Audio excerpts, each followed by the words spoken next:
आज इस्लामाबाद में जो नेशनल सिक्योरिटी काउंसिल का इजलास हुआ है, इसके हवाले से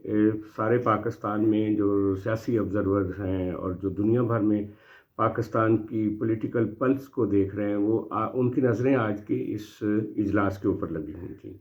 क्योंकि इसका जो पस मंज़र है इस इजलास का वो बहुत अहम है। मसलन आपके नॉलेज में है, जो सुप्रीम कोर्ट का फ़ैसला आया है उसको गवर्नमेंट मानने के लिए तैयार नहीं है, और सुप्रीम कोर्ट का फ़ैसला खुद सुप्रीम कोर्ट के अंदर डिस्प्यूटेड होता चला जा रहा है। जैसे आज अतर मिनल्ला साहब का एक तफसीली जो इख्तलाफी नोट, वो भी शायद सुर्खियों का हिस्सा है इस वक्त, और आपने उसके बारे में आपको पता चल गया होगा कि उन्होंने भी कह दिया है कि ये सो मोटो एक्शन जिसके ऊपर चीफ जस्टिस साहब ने फैसला लिया है अपने 2 जजेस के साथ मिलके, उसको तो 4-3 की अक्सरियत से पहले ही रद्द किया जा चुका है।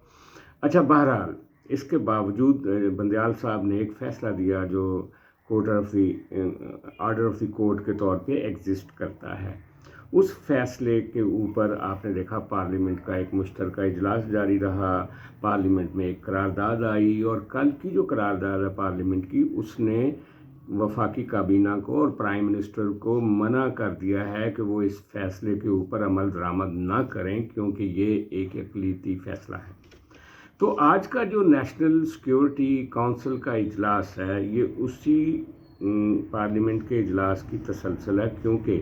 ये जो कमेटी है ये काबीना की एक ज़ैली कमेटी है,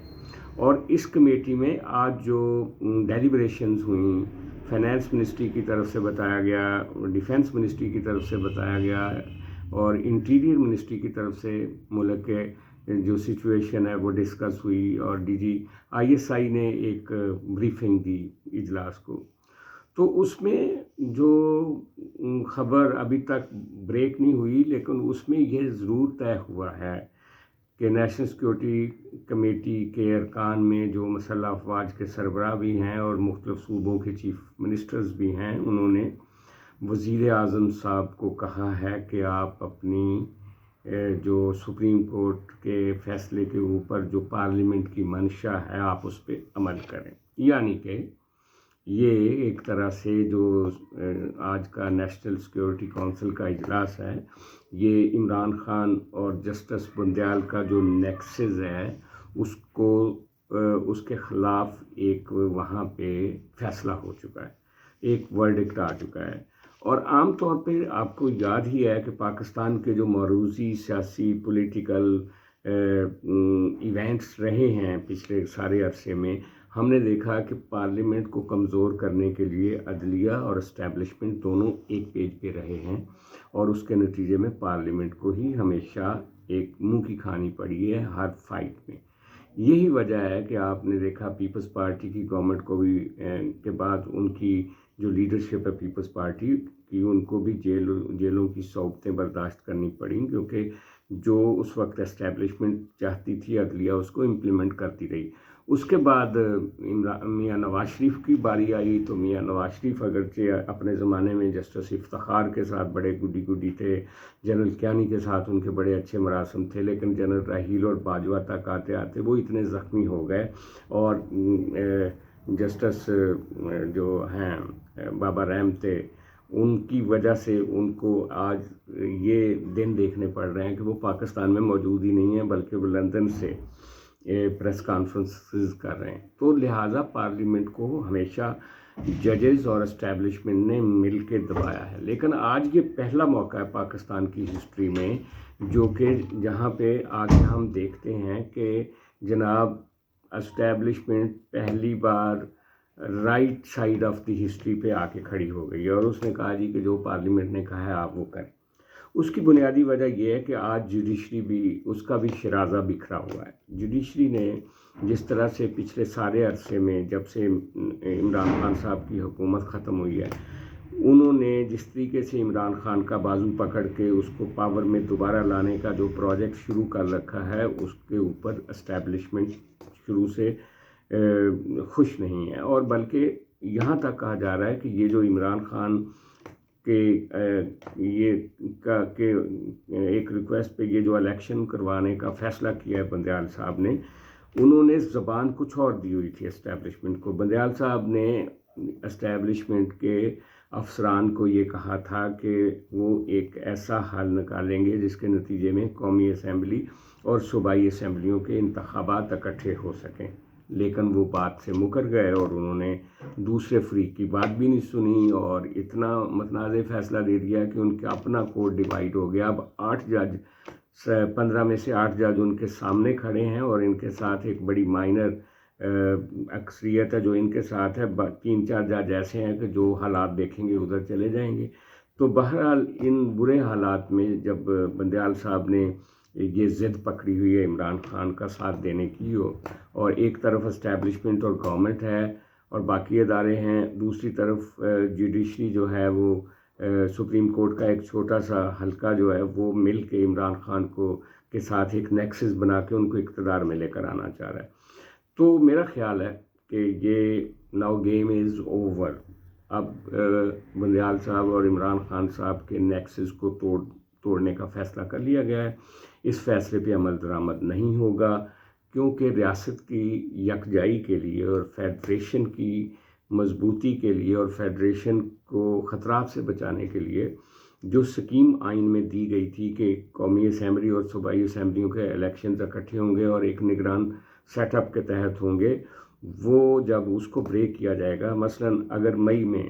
الیکشن کروا دیے جاتے ہیں صوبائی اسمبلی پنجاب کے اور کے پی کے، تو وہ اگلے الیکشن سے قومی الیکشن سے پہلے ہی پھر ان دونوں صوبوں میں الیکشن کروانے پڑیں گے، اور پھر یہی دونوں صوبوں کا جو پولیٹیکل ٹرینڈ ہے وہی فیصلہ کیا کرے گا کہ مرکز میں کس کی حکومت بنے گی۔ تو اس کا نتیجہ کیا نکلے گا؟ اس کا نتیجہ یہ نکلے گا کہ جب 80% یہ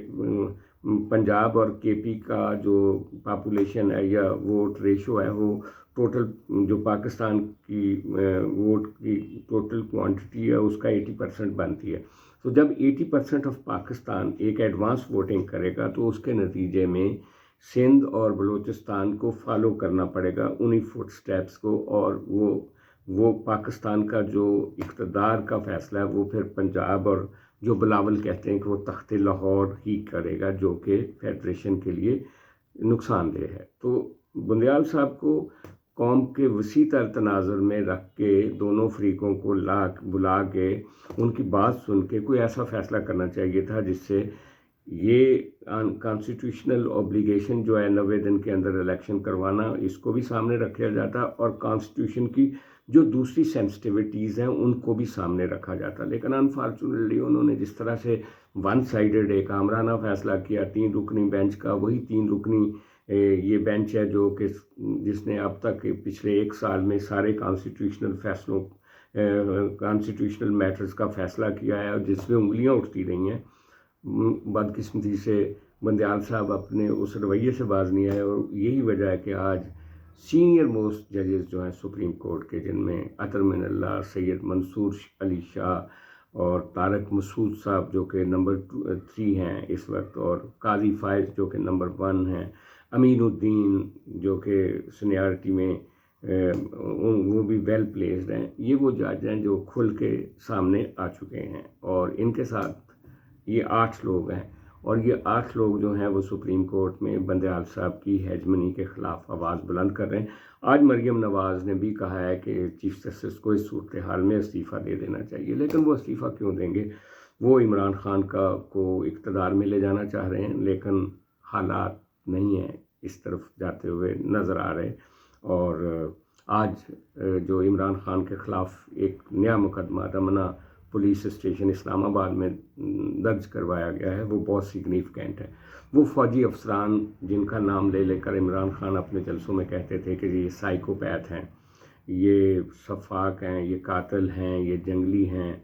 جن کا نام لے کر کہتے تھے، ان لوگوں کی طرف سے، اور جیسے باجوہ صاحب کو وہ کہتے تھے کہ یہ میر قاسم، میر جعفر کا نام دیتے تھے ان کو،